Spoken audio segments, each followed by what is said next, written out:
그냥 그 사람이 싫어졌어요는 봤어요. 아, 싫어져서. 네. 그냥 그 사람 밥 먹는 것도 싫고 숨 쉬는 것도 싫다. 이혼 되냐. 네. 그래서 그거 안 된다. 그건 안 돼. 그러니까 우리가 결혼을 할 때 어떤 사람이랑 결혼을 하는 게 좋을까라는 생각을 많이 하잖아요. 네. 근데 그거보다 더 중요한 거는 내가 무엇으로 행복한 사람인지 알아야 돼요.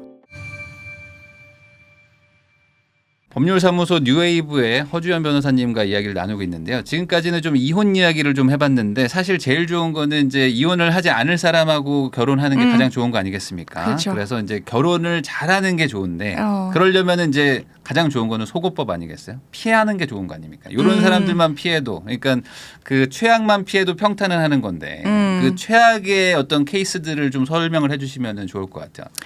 그 제가 항상 이제 얘기하는 게 있는데 네. 정신이 건강한 사람만 만나도 선방한다. 정신이 건강한 사람. 정신이 불건강하면 안 됩니다. 네. 그 좀 구체적으로 말씀을 드리면 네. 일단 공감 능력 없고 네. 말 함부로 하고 어딘가에 중독된 사람 세 사람 걸러야 된다. 공감 능력 없고. 네. 네, 뭐 사례나 이런 걸 좀 설명해 주시면 좋을 것 같아요. 그러니까 역지사지 생각이 안 되는 거죠. 예를 네. 들어서 아내가 뭐 정말 쉽게 임신해서 힘들어한다. 네. 근데 남편은 그 기분을 머리로는 알지만 네. 내 신체로는 못 느끼잖아요. 그렇죠. 그러면은 적어도 그 사람 입장에서는 지금 몸이 부어서 신발 하나 신는 것도 힘들겠구나. 네. 이걸 생각할 수 있는 사람이 있고 그런 생각 자체를 안 하는 사람이 있어요. 근데 그런 생각을 많이 할 수 있는 사람이 좋겠죠. 네.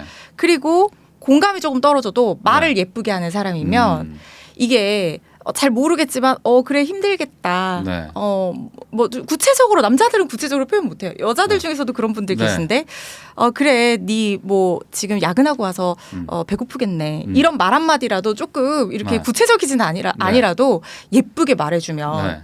근데 야근하고 힘들다 하는데 뭐 나도 어제 했는데 뭐 이런 식으로 나가면 이제 그게 하나하나 서로 좀 사소한 말을 좀 이렇게 좀 좋게 해줘야 되는데. 쌓이거든요. 네. 그리고 저는 또 절대 말리는 게 네. 중독된 사람 중독된 어딘가에 사람. 좀 구체적으로 네. 주사, 음. 도박, 이성 문제 네. 요런 거 중독된 사람은 좀 피했으면 좋겠다라는 생각이 있어요.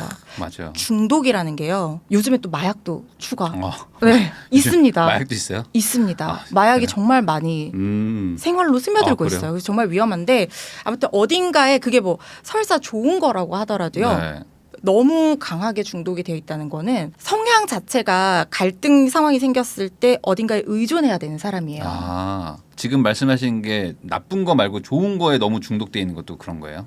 예를 너무 막 극단적으로 뭐 하나의 취미에 막 너무 빠져 있고 막 이런 그렇죠. 것도. 예를 들어서 낚시 좋잖아요. 너무 좋잖아요. 지금 낚시 좋아하시는 분들 지금 깜짝 놀랐는데. 아니 저도 낚시 하는 사람들 좋아합니다. 네. 그런데 너무 과하게 중독이 그럴 수 되면 있죠. 가정이 소홀할 정도가 네. 되면은 이건 배우자랑 소통이 안 되는 거거든요. 그러니까 이게 결혼 생활이라는 게 나 하나만 잘 산다고 되는 게 아니에요. 그 상대방과 함께 이 하모니, 호흡을 네. 만들어 가야 되는 건데 네. 어딘가에 지나치게 중독이 돼 있으면 이 호흡이 안 돼요. 쿵짝이 안 돼요. 그렇죠. 그러면 갈등이 조금씩 생기다가 쌓이게 되고 그렇게 갈등이 쌓이게 되면은 나는 그냥 낚시 좋아하는 평범한 사람이었는데 네. 아내가 너무 이렇게 하니까 공감이 안 되는 거야. 아내의 마음에. 네. 그렇게 되면은 그냥 술이나 한번 마실까? 뭐 네. 이렇게 되면은 이제 술을 계속 먹게 되고 뭐 그러면 늦게 들어오면 또 싸우고 이래서 복합적으로 이혼 사유가 작용을 하게 되는 거거든요. 네. 그래서 참. 그러니까요. 네, 이게 낚시 얘기하시니까 그 장인 어른이 낚시를 좋아하시고 사위가 낚시를 좋아해가지고 그 둘이서 맨날 낚시 다니고 장모님하고 따님은 그냥 둘이서 이제 집에 있고 약간 이런 케이스들도 막 꽤 생각보다 인터넷에 많다고 하더라고요. 근데 그런 거는 네. 사실 건전해요. 근데 맨날 나가니까 너무 중독돼 매주 있다. 나가고 막. 제가 말씀드리는 거는 극단적인 케이스예요. 정말 극단적인. 그러니까 좋은 거에 중독되는 게 나쁜 거에 중독된 건데 네. 그래도 나은데 네. 아무튼 어딘가에 중독되어 있다는 거는 네. 그러니까 갈등을 주체적으로 극복하기 쉽지 않은 성격. 왜냐하면 그리고 자기가 갈등 상황이 생기면 그 중독으로 회피해버리거든요. 그리고 내가 뭔가 독립적으로 뭔가 헤쳐나가는 기보다는 의존을 하게 되면은 거기에 자꾸 이렇게 빠져들게 되는 거거든요. 그래서 어딘가에 중독이 되어 있는 사람이라는 것은 정신적으로 건강하지 못할 확률이 높다. 네. 그래서 저는 중독되어 있는 사람, 극단적 중독을 대부분 좀 피했으면 좋겠고 그리고 특히 말씀드린 술, 도박, 이성 이런 문제들은 좀 조심해야 된다. 그 나쁜 부분에 중독된 거는 이혼 사유가 될 거라고 저도 생각이 드는데 뭔가 그 좋은 취미 같은 거에도 좀 극단적으로 중독이 돼 있으면 그것도 이혼 사유인가요? 경우에 따라서 될 수 있어요. 그래요? 그러니까 취미에 중독됐다는 거 사실 자체가 예를 들어서 게임 좋잖아요. 네. 게임 엄청 많이 네. 하시는 밤새 하시는 분들도 계시잖아요. 근데 그거 자체가 이혼 사유가 되진 않아요. 근데 문제는 거기에 중독돼서 아내로서 남편으로서 역할을 제대로 못한다. 자식도 나 몰라라 하고 네. 집에 뭐 경제적으로 뭔가 벌어다 네. 주거나 같이 협력하는 것도 없고 네. 이런 식이 되면 그게 극단적인 형태잖아요. 그러면은 그런 것들 때문에 파탄까지 이르게 됐다. 이렇게 되면 이혼 사유가 될 수 그러니까 예를 들어 있죠. 뭐 주말마다 나는 뭐 혼자 막 훌쩍 여행을 가. 막 등산을 막 맨날 주말마다 가. 매주. 네. 막 이 정도면은 좀 그 위험한 단계인 건가요? 1박 2일요? 네. 매주 막 가요. 주말마다 없어요? 주말마다 낚시를 가. 근데 아내가 네. 나는 주말마다 혼자 있는 게 좋아. 그러면 더 오케이. 네, 그러면 괜찮죠. 네. 근데 문제는 그걸로 인해서 갈등 상황이 갈등이 생기면 막 스트레스. 그러면 안 된다는 그런 거죠. 건 또 안 되는구나. 그래서 갈등 상황이 생기면 또 어떻게 되냐면 싸우잖아요. 네. 폭언하게 되고 욕설하게 돼요. 그럼 또 아. 이혼 사유가 되는 거죠. 그렇구나. 네. 그러니까 이게 뭐든지 과하면 안 되는 것 같아요. 그렇죠. 그러니까 과하지 않고 어느 정도 조금 그 적정한 선을 지키는 사람들과 만나야지. 그러니까 뭐 그 모나지 않고 좀 이렇게 무던하고 적정한 거 이게 참 어렵지만 그렇게 만나야지 좀 이렇게 잘 사는 것 같다. 그렇죠. 이렇게 좀 정리를 할 수 있을 것 같은데 그럼 반대로 또 이런 분들과 만나야지 또 잘 산다. 좀 그런 케이스들 좀 있으면 좀 설명해 주시면 좋을 것 같습니다. 제가 말씀드린 거에 반대. 딱 그런 반대. 것들이 없는 분들이 좋고 그리고 이제 외모가 나는 진짜 눈 쌍꺼풀 있는 사람 아니면 안 돼. 뭐 이 정도만 네. 아니면 네. 외모는 사실 이 살다 보면은 정들고 그 사람 진짜 사랑하고 그러면 외모가 내 스타일이 조금 아닌 거는 크게 제가 봤을 때는 별로 중요한 부분은 아닐 수도 있을 것 같아요. 네. 다른 모든 것들이 결혼 생활에서 외모 때문에 도저히 못 참아서 이혼하고 이런 케이스도 있나요? 외모 때문에 도저히 못 참아서 이혼하는 건 이혼 사유가 안 돼요. 아, 근데 서로 외모가 마음에 안 들면은 가능하겠죠. 의사의 합치가 네. 있으면. 아니, 근데 뭐 그렇게 해서 오시는 케이스도 있어요. 난 도저히 못 참겠다. 그런 거는 못 그런 봤어요. 거는 안 되는 네, 거예요. 얼굴 못생겨서 네. 이혼하겠다. 이건 못 봤고. 그러니까. 그냥 그 사람이 싫어졌어요는 봤어요. 싫어져서. 네. 그냥 그 사람 밥 먹는 것도 싫고 숨 쉬는 것도 싫다. 이혼 되냐. 네. 그래서 그거 안 된다. 그건 안 돼. 그러니까 우리가 결혼을 할 때 어떤 사람이랑 결혼을 하는 게 좋을까라는 생각을 많이 하잖아요. 네. 근데 그거보다 더 중요한 거는 내가 무엇으로 행복한 사람인지 알아야 돼요. 네. 그러니까 상대방에 대해서 알아보는 것도 중요하지만 내 자신이 뭘 원하는 사람인지 되게 솔직하게 보고 결혼을 해야지 실패 확률을 줄이는 것 같아요. 네. 예를 들면은 우리가 돈 보고 결혼하는 거 되게 막 속물이다 이렇게 생각하는 사람들도 있잖아요. 근데 나는 돈이 있으면 너무 행복한 사람이야. 그 사람이 조금 뭐 외모가 별로여도 나는 오빠가 뭐 많이 사주고 이러면 너무 좋아. 내가 속물이 걸 어떻게 해? 왜? 아니면은 뭐 나는 남자지만 우리 아내가 네. 다른 거는 조금 외모는 내 네. 스타일 아니어도 부동산 많은 사람 네. 집딸이다 아니면 네. 너무 좋아. 너무 좋아. 그러면은 그거에 솔직해지셔야 돼요. 남들 네. 앞에서 얘기할 필요는 없어요. 내 선택이니까. 근데 보통은 내가 이러면 안 되지라는 생각 때문에 그 욕망을 네. 부정하거든요. 네. 스스로. 안 됩니다. 내가 뭘로 행복한 사람인지 내 자신부터 먼저 알고 그걸 갖고 있는 사람을 찾아야 돼요. 네. 그리고 어떤 사람이 좋을까가 아니라 내가 제일 먼저 포기할 수 있는 게 뭐냐. 네. 그걸 봐야 돼요. 그러니까 여러 가지가 있는데 우리가 뭐 소위 말해서 경치도 좋고 뭐 정자도 좋고 이런 곳은 없다 하잖아요. 그러니까 네. 완벽한 사람은 없어요. 네. 근데 내가 뭘 먼저 버릴 수 있고 내가 포기할 수 없는 게 뭔지 내 자신에 대해서 잘 알게 되면 그런 사람이 눈에 보이고 그런 사람이랑 결혼을 하게 되면 실패 확률이 좀 줄어드는 것 같아요. 그래요. 네. 그러면 이게 제가 갑자기 떠오른 그 질문인데 그 인터넷에 보면은 이 경제적으로 좀 어느 정도 좀 괜찮은 집은 이혼 확률이 좀 많이 떨어진다. 뭐 이런 얘기들이 있잖아요. 근데 그게 실제로도 그런 건지. 그러니까 경제적으로 좀 풍족한 집이 이혼 확률이 좀 낮아지는 게 좀 어떻게 실제 실무에서도 좀 그렇게 보이시는지. 저는 그렇게 생각하지 않아요. 그게 아니에요? 네, 경제적으로 너무 힘들어도 너무 많아도 이혼으로 이어질 수 있는 그래요? 사유들이 될 수 있고 그 과정, 그러니까 이혼하는 과정 중에서도 서로 다툼이 될 수 있거든요. 경제력에 너무 차이가 나서 결혼을 하면 실패하게 되나요? 네네. 이런 질문도 많이 하시는데 그런 차이나 뭐 경제적인 문제가 뭐 풍족하다 없다라고 해도 제가 말씀드린 말 예쁘게만 하는 사람만 만나도요. 네. 이 차이 극복할 수 있는 문제예요. 경제력 부분을 극복할 수 있는 문제인데 돈이 많다고 해서 다 이혼하는 건 아니고 돈이 없다고 해서 다 이혼하는 건 네. 아니에요. 우리가 이런 사례 되게 많아요. 제가 했던 사례 중에 엄청 부잣집에 시집간 네. 이 여자분이 계셨는데 네. 나이 차이 많이 나는 건물주한테 시집간 네. 분이 계셨는데 밖에서 보면 남편은 너무 완벽한 사람이래요.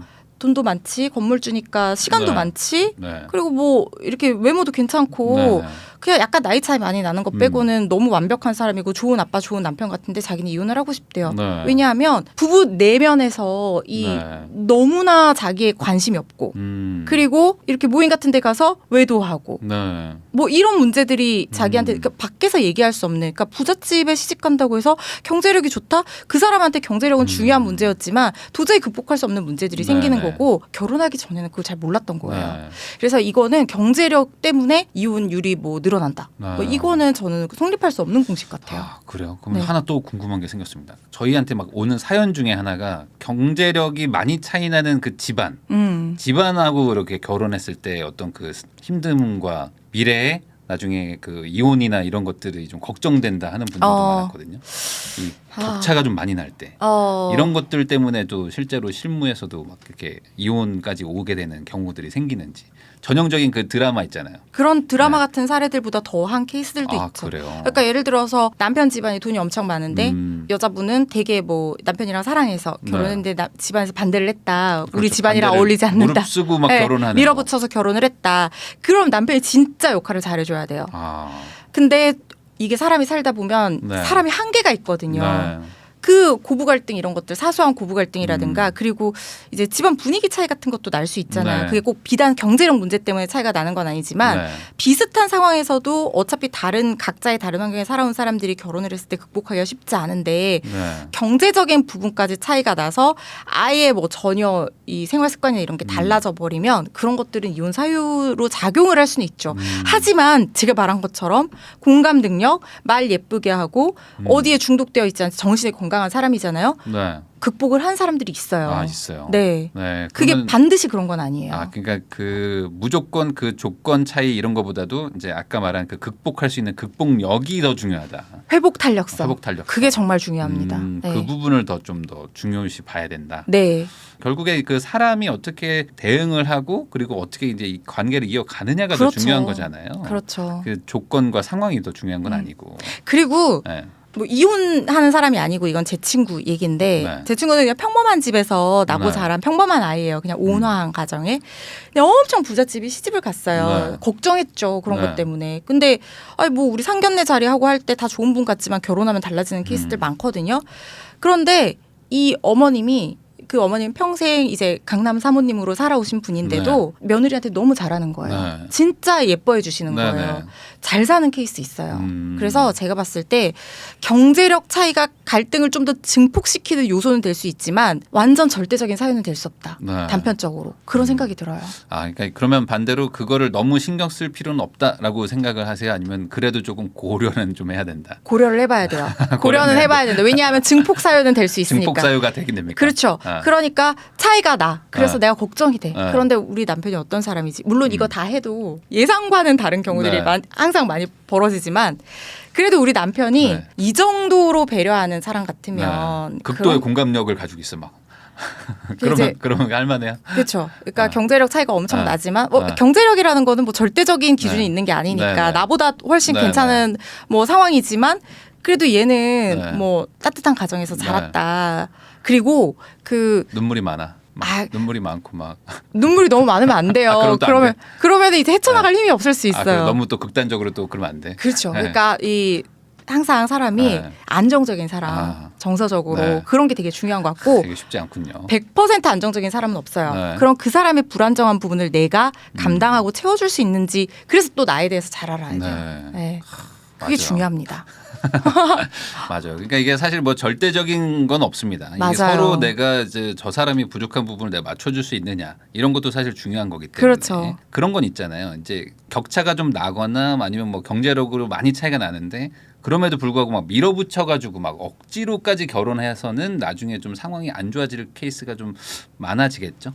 있을 수 있죠. 네, 아무래도. 그리고 이 결혼이라는 게 네. 우리가 머리로만 하는 게 아니잖아요. 네. 마음이 움직여야 되잖아요. 네. 그래서 너무 좋아서 훅 빠졌어요. 그러면은 객관적인 판단력을 좀 상실할 수 있습니다. 아. 근데 주변에 모두가 뭔가 얘기를 한다. 네. 그러면 한 번쯤은 또 고민을 해봐야 된다.